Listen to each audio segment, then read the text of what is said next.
PlayStation race, but a little bit bigger gap back to Bruce Edwards, who starts back in 24th. He's about 7/10 slower, but hey, we saw with Brandon Hanna, doesn't really matter where you start at. And that being said, I want to talk to you here, Joey, as we get farther back in this lineup here. We asked you who average speed on the Xbox side. And now last season we saw a lot of drivers obviously being teammates, one on the PlayStation platform and one on the Xbox. A lot of these drivers work together, whether it be in between the races really quick to obviously lend a hand of helping them set them up for the next race, or just throughout practice and qualifying sessions. What is the communication like? And are there any drivers that maybe on one platform helping out someone on the other? Are there any of these drivers that are really close that are helping each other out?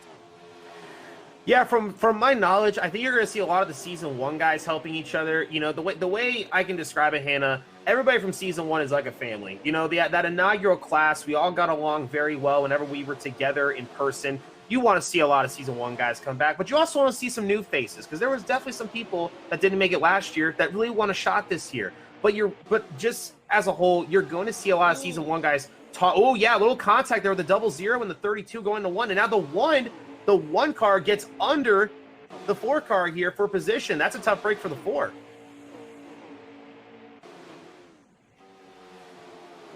Are we looking, Joey, at about the same fuel mileage here with the Xbox race and tire degradation?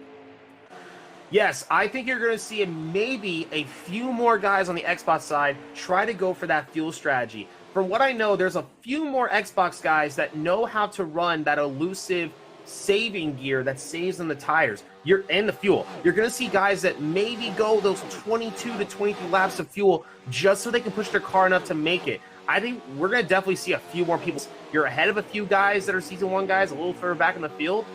I would just say if you're in the top 10, you got to feel really good right now. Hey, and if you've never watched esports or NASCAR Heat 4, you know, of course, we're dealing with the coronavirus right now, but let's not forget our gamers as well.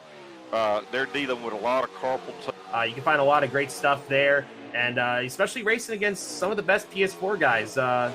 Warning, I do get triggered sometimes, but it's because I'm competitive. Hey, old school NASCAR and gamers remember pole position in the arcades, Bill Elliott's NASCAR Challenge, Al Unser Jr. Races after this, including Mid-Ohio next week and in 2 weeks. Be sure to join us as we take to some truck racing at the Paperclip of Martinsville. And Joey, we saw rivalries pan themselves out all season last year, and Madden's has, raced his way hard, and he went. But like you said, we're back green, 6 laps to go. New leader, though, I believe. Michael Allen. Allen up there. But Buttafuoco jumped right back in and said, nope, this is still my race to win. Yeah, things got shuffled up there, but look at Buttafuoco. He goes up the racetrack. Michael Allen going to look down. Long. Sam Morris, Moordog from last season, though, in that 00, an interesting and new look for him in 3rd place. Took advantage of everything that's been happening. Wow, and a hornet's nest that we have on our screen right now. Matarazzo back up in there. These guys are all over the place. The top 3 are like 2 laps to go, friends. Keep it green. The people behind them, they've got a little different agenda as they are just slicing and dicing through the rest of these last 2 laps. Hey, check out up there at the front, though. The white flag is out, and look how close the leaders are right now. Oh, it's close. Are we going to see a Chicagoland photo finish here, guys? Get that victory, Daniel Buttafuoco, a returner from last season over Luis Zader, your top 2, and a rally for Sam Morris coming home in 3rd. A great race that we saw, very different from the PlayStation race we saw earlier this evening, but nonetheless very entertaining, Alan. Oh, no doubt about it. I mean, look. Pretty interesting run down there. Our buddy Casey in 12th, as well as some people from last season. Matthew Heel in 14th. Maddens, we talked about him a lot this race, was up front, involved in a little bit of mayhem, but man drove the wheels off of that race car, comes home in 16th, as well as Greg Matarazzo involved in a couple